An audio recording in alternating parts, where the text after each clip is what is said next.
Now the picture has been given here. You can see the cobbler or the shoemaker here. Apron डाला हुआ है, sleeves fold है, no coat is there.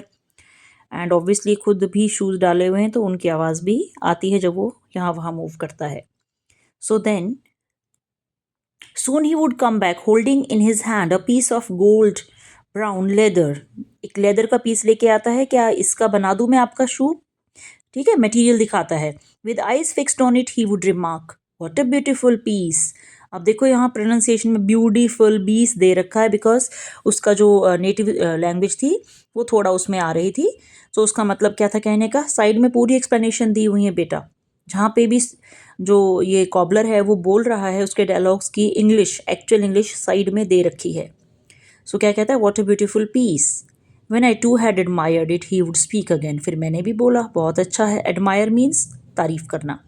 He would say again. क्या बोला उसने? When do you want them? कब चाहिए आपको ये? And I would answer, oh, as soon as you conveniently can. Conveniently means आसानी से, आप आराम से बना सके उतने टाइम में मुझे दे देना जब आपसे बन जाए. And he would say tomorrow fortnight. So tomorrow fortnight means 2 weeks में, कल से 2 weeks मान के चलो आप, तब आ जाना. और if he were his elder brother, I will ask my brother. और अगर उसका भाई वहाँ पर होता था तो उससे पूछता था कि मैं पूछ के आपको बताता हूँ कब तक रेडी हो जाएंगे, because they both were working together. Then I would murmur thank you, good morning mister Gessler, good morning, और फिर वो उसको विश करके वहाँ से चला जाता था. He would reply still looking at the leather in his hand. और लेदर को ही देखता रहता था क्योंकि उसको तो काम मिल गया, अब वो उसको देख रहा है कैसे इस पे काम करना है. ही वॉज सो कीन to do his all jobs, and as I moved to the door I would hear the tip tap of his slippers going up the stairs. और जैसे मैं बाहर निकलता हर बार तो वो अपने काम में लग जाता और ऊपर स्टेयर्स पे चला जाता, ऊपर वाले फ्लोर पे चला जाता स्टेयर से. To his dream of boots. Dream of boots क्यों बोला है? He was so willing and so perfect person और so sincere to his work कि वो अपना काम तभी की तभी कंप्लीट करना चाहता है, तो वापस अपने काम पे लग जाता है. I cannot forget that day on which I had occasion to say to him, Mr. Gessler, that last pair of boots creaked, you know. वो बोलता है कि उनमें से जो लास्ट बूट्स लिए थे उसमें से आवाज़ आती है. He looked at me for a time without replying, as if expecting me to withdraw or qualify the statement. Then said, it should not have creaked. कि नहीं, आवाज़ तो नहीं आनी चाहिए थी.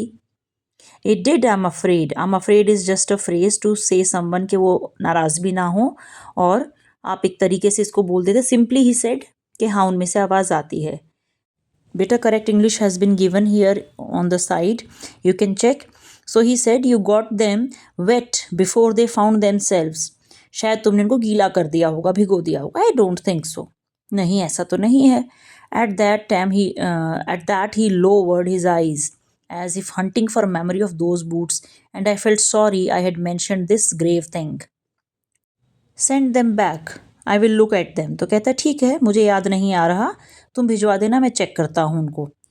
Some boots, he continued slowly, are bad from birth. If I can do nothing with them, I take them off your bill. तो ठीक है, अगर ठीक हो जाएंगे तो ठीक है, नहीं तो मैं तुम्हारे पैसे वापस कर दूंगा. कभी कभी कोई शूज़ शुरू से ही खराब बनते हैं. He accepted that. He was so sincere. Once, only once, I went absent-mindedly into his shop in a pair of boots bought in an emergency at some large firm. अब क्या होता है, किसी दिन ऐसे ही, उस दिन तो आ गया, फिर किसी दिन जो स्पीकर है वो किसी और कंपनी के शूज़ पहन के उसकी शॉप में ऐसे ही चला जाता है, ध्यान नहीं रहा उसे. He took my order without showing me any leather, and I could feel his eyes penetrating the inferior covering of my boot. और उसका ध्यान उसके शूज़ पर ही था क्योंकि वो पहचान लेता है अपने कंपनी के अपने बनाए हुए शूज़. तो at last he says these are not my boots. ये जो तुमने पहन रखे हैं ये हमारे शूज़ तो नहीं लग रहे. The tone was not one of anger nor of sorrow. इससे ना वो गुस्सा था ना वो दुखी था. नॉट इवन ऑफ कंटेम्प्ट, और उसको बुरा भी नहीं लग रहा था. But there was in it something quiet that froze the blood. Then he put his hand down and pressed a finger on the place where the left boot was not quite comfortable. और वहाँ पे जहाँ पे मुझे दर्द हो रहा था वहाँ पे फिंगर रख के प्रेस करता है और फिर क्या कहता है, It hurts you there. अच्छा, यहाँ पे दर्द होता है. These big firms have no self respect. ये बड़ी फर्म, बड़ी कंपनीज जो हैं शूज़ बनाती हैं, इनको किसी की फीलिंग्स या किसी की कंफर्ट से मतलब नहीं होता है। नाउ वो कंप्लेन करता है इनडायरेक्टली, बिकॉज उनसे तो लोग कुछ खरीदते नहीं है, पॉपुलैरिटी वो कुछ करते नहीं है प्रमोशन। सो सिंपली ही वो सेइंग कि बड़े बड़े ब्रांड्स के नाम चलते हैं, लेकिन हम जैसे छोटे लोगों को कौन पूछता है, छोटी शॉप्स को। And then as if something had given way within him, और जैसे पता नहीं वो अपने ख्यालों में खो गया, मेरी बात से उसको कुछ याद आ गया। He spoke long and bitterly, और वो बड़ी ही कड़वे तरीके से दूसरों को क्रिटिसाइज करते हुए, बुराई करते हुए बोलने लगता है। It was the only time I ever heard him discuss the conditions and hardships of his trade.